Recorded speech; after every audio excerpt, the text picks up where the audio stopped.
Hallo and willkommen to another episode of the Wander in Germany podcast. I'm your host, Leanna Brown from the Germany travel blog, Wander in Germany. And today we're going to talk all about accommodations. In fact, this is a pretty big topic. So what I wanted to do was break this up into 3, hopefully mini episodes.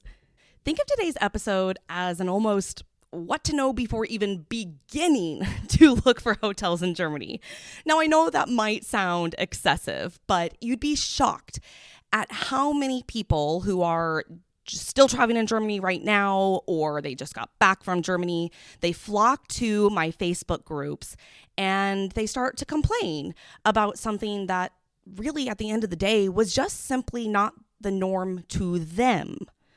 But maybe what they are complaining about is very common here in Germany and quite honestly, most of Europe. So what we're going to talk about today is just simply being aware of some of the cultural differences and nuances and that you might find just in hotels alone. Like, we're not even talking about cultural nuances on the street and the restaurants and things like that. We're talking about like the rooms, the hotels themselves, the booking processes. And sometimes just having this awareness is simply enough to set the right expectations, which honestly, that alone, having those right expectations can make or break foreign trips, in my opinion. Also, having this information in your mind is going to make the actual searching, filtering, narrowing down, and deciding on which hotels to book so much easier when you know exactly what to expect from German hotels. So I'm going to do my best to keep this episode short. Good luck with that. And we're actually going to break this whole topic of lodging and accommodation into 3, hopefully shorter podcast episodes. So today, I'm just going to go over the different kinds of lodging and accommodation that you'll find in Germany and what to expect from those. And then next week, I'll go over some of the very important differences between Germany hotel rooms and US hotels, for example, and specifically like how they're different, because this is sometimes a big shock for people, and that you'll really want to keep in mind as you begin actually searching and booking those hotels.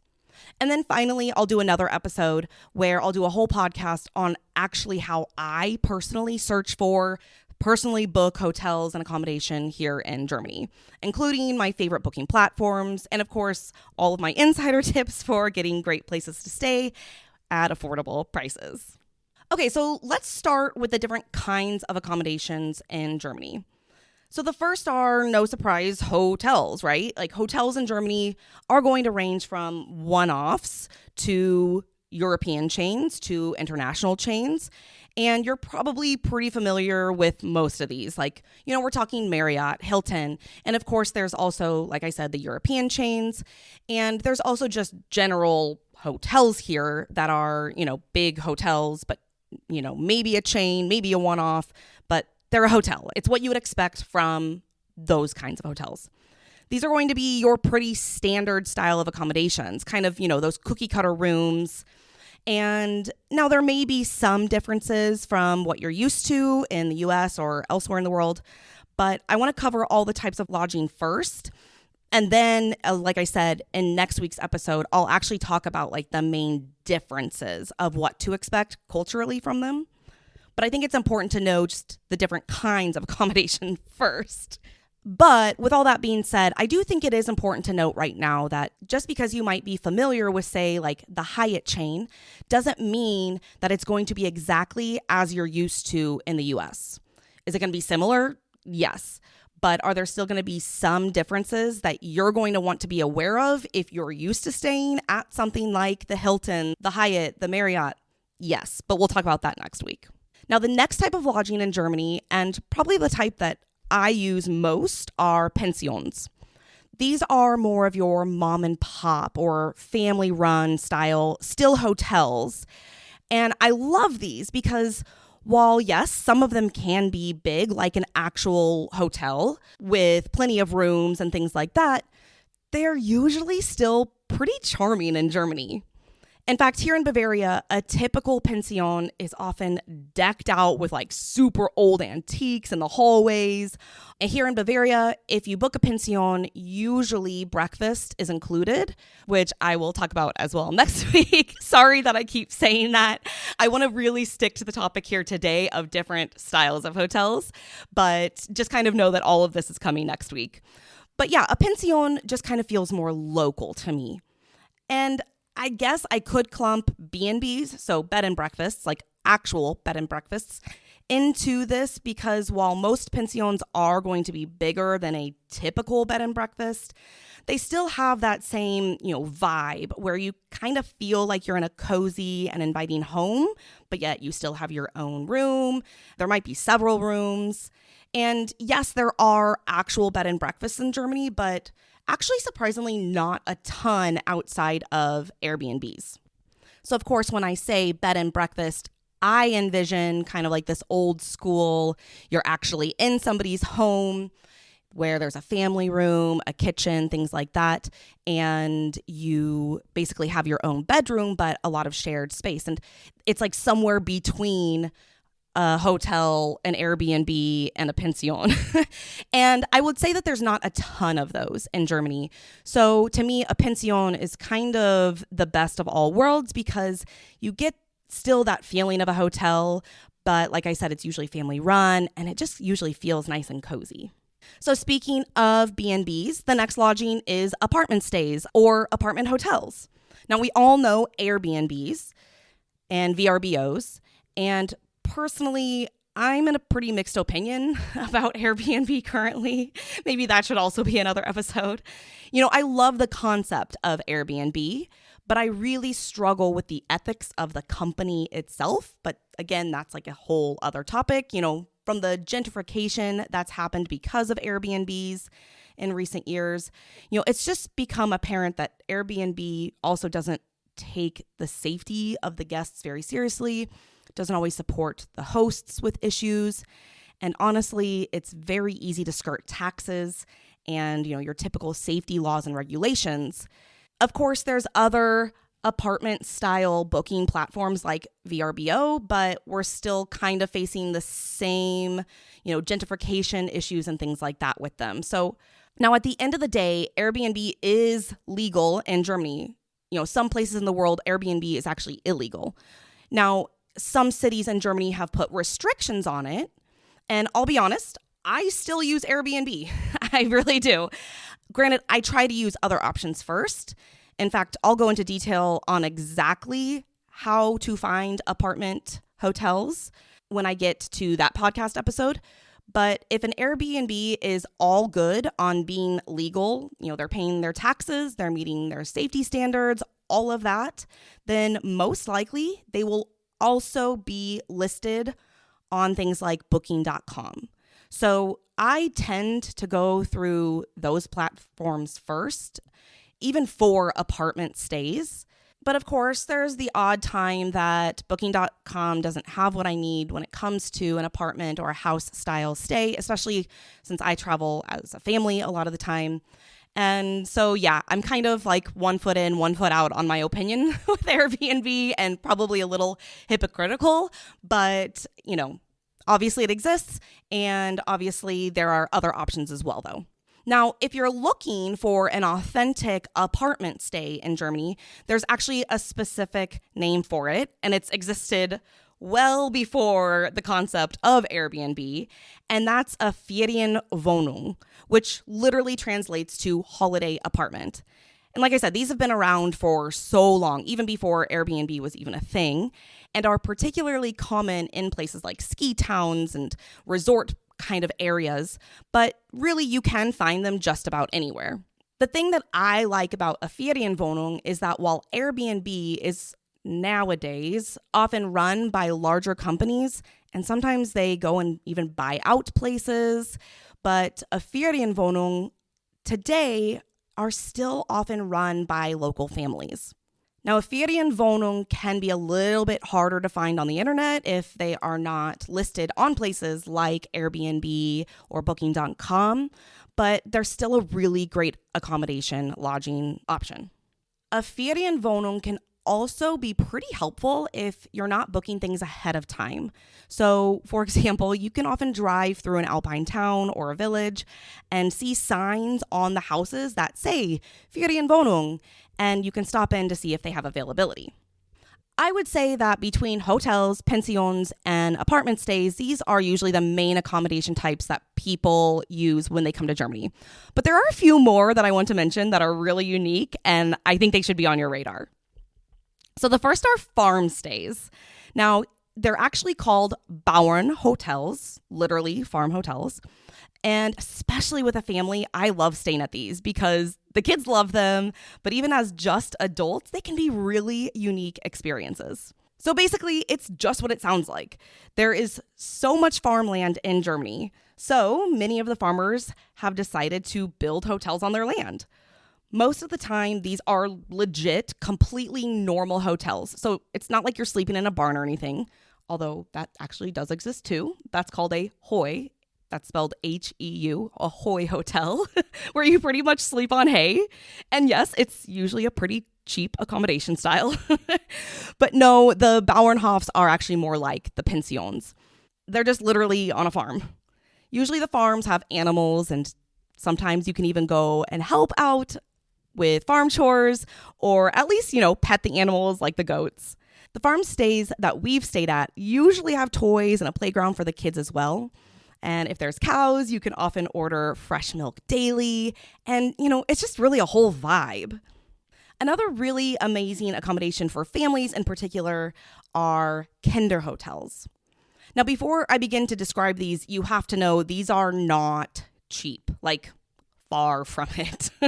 But for a splurge, or, if you've got money to spare, then these hotels are seriously like a dream come true for families traveling with kids. These are essentially all-inclusive resorts, but specifically designed for kids and families. So imagine a place where every detail caters to children, from toy-filled playrooms to fairy tale-like outdoor playgrounds. What's really great is that these hotels focus on kid-friendly rooms as well. So they're completely kid-proofed. They have potty training seats for the toilets and the bathrooms. There's baby bathtubs. There's diaper pails in each hotel room. Some even offer things like baby food. It's just perfect for families. And also, pretty much everything is included that you might need. I mean, I would hope so for the price that you pay at these, but essentially you're going to get meals, drinks. Most even have some sort of childcare services, and they almost always come with amazing pools. Now, I've only done a few kinder hotels simply because of the cost, but if you can swing it and you have a family, you'll never want to travel with kids any other way. I've gotten so spoiled on these, and I seriously wonder, how is this concept not caught in the US yet? Now, a quick note on the name Kinder Hotel. So Kinder Hotel is actually a brand. Even certification is a better description. So if you literally Google Kinder Hotels, you'll see that it's actually not a chain of hotels. Instead, different, often family-oriented hotels, like individual hotels, can apply to get the Kinder Hotel certified, for lack of better words. But when most people talk about these family-style resorts, they just lump them all into the Kinder Hotel description. And the reason why I mention this is because there are plenty of other quote-unquote Kinder hotels or Kinder-style hotels in Germany, but they won't actually fall under that label because they don't have the Kinder Hotel certification. So another popular brand is called Familial Hotels. But basically, if you Google either types of these, you're going to find what you're looking for that are basically these, big resorts that are perfect for families. Another hotel type that you might want to have on your radar are the castle hotels. Yes, you can legit stay in a real-life castle hotel in Germany. So you have to know, my imagination loves to run wild.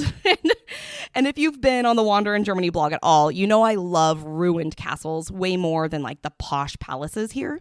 I just feel like I can transport myself back in time in my own little mind, that I'm like some countess walking around the courtyards or something in the ruined castles. So naturally, the first time I heard of a castle hotel, I really oddly got excited at the thought of staying in a stone building lit only by candles and feasting like a king at a long wooden table and, just pretending like I'm the queen that I am. I was actually pretty disappointed to find out that pretty much all castle hotels today are actually very modern on the inside and don't look like what I would envision this old castle to look like. Now, granted, the more I thought about it, the more I liked the idea of, a real toilet, not like a chute, or being able to charge my phone at night with electricity. So, the more I thought about it, I was like, oh, wait, this actually makes more sense. So, the reality is that these castle hotels are in original, amazing old castles, but the insides definitely look and feel more like a hotel. And some of them definitely go with the castle decor theme where, maybe there's a knight in the hallway or there's a 4-poster bed in the room and things like that. But it's going to feel very modern. Like, it's not going to be like you're living in the Middle Ages. In fact, I'm really excited because I'm staying at 2 castle hotels along the Rhine River in a few months. And I think it's going to be really cool to, play out my inner fantasy while also getting to stay at these castle hotels. Another hotel type that I want to mention are wellness hotels. Now, these hotels might just be one of my favorite kinds, but that's because I'm a complete sucker for the sauna and spa culture of Germany, which is, again, a whole other conversation. But the reason why I wanted to point this out is because while the budget for a wellness hotel can obviously range, the reason why I love these hotels, besides the whole, spa and sauna aspect of it, of course, is that you can actually find really reasonable prices for this kind of lodging. So at a wellness hotel, many times at least a breakfast, sometimes often even dinners can be included, sometimes even lunch as well, depending on the package. And of course, then you get access to the hotel's in-house saunas, steam rooms, pools, and wellness centers. Shockingly, you can get these kinds of wellness hotels for less than 150 to 200 euro a night, and it feels like you are being totally pampered. Okay, so the final kind of accommodation I want to talk about is hostels. I think that hostels often get a really bad reputation for being dirty and grimy and just for cheap backpackers. But especially here in Germany, hotels are often really amazing budget accommodation options, even for families. Yes, I said families. So yes, of course, there are like those kinds of hostels we all know about, or, maybe even used back in our college backpacking days. But nowadays, there are tons of hostels that are truly just more of like community style accommodations. And many even cater to families or couples. In fact, I've stayed at numerous hostels in Germany that specifically have either, couples or family rooms. So the family rooms often have a double bed plus 1 or 2 pairs of bunk beds. I've also stayed at hostels where it's basically a bare bones hotel room, like nothing fancy about it, but it's got a bed, it's got its own sheets, and shoot, many of them even have their own bathroom, which is like a far cry from the hostels that I was used to using back in my early days of traveling. A lot of these have really great community spaces, and they're more almost like really, really cheap hotels than what I used to consider an actual hostel. Of course, those hostels exist too, but if you read the reviews, you'll pretty quickly know which kind of hostel you're looking at. Now, the thing to know about some hostels in Germany is that some do require kind of like a subscription or like a membership, which does cost extra to be a part of. But by having that subscription or membership, you get a couple extra perks and benefits and things like that. But it's definitely not a bad idea that if you are planning on going the hostel route while you're traveling in Germany, these organizations are really not a bad idea to look into for those benefits. All right, so those are really the main types of lodging to expect here in Germany. I mean, of course, you can find things like couch surfing, camping, Although on that note, camping in Germany is not like it is in the US, and it is definitely not always a budget option either. And I can cover that in another episode too, because we actually do love camping in Germany, but it's just not the same as the US. And of course, there's other one-off types of accommodations, but the ones I listed are pretty much the main ones that I recommend you starting your searches with. And like I said in the beginning of this episode, this is actually only part one of our hotel and accommodation little mini series, I guess we could call it, because next week I'm going to prepare you for some major differences between US and Germany hotels that you need to know about before booking your hotels. And then the week after that, like I said, I'm going to walk you through exactly how I find and book the hotels that I stay at.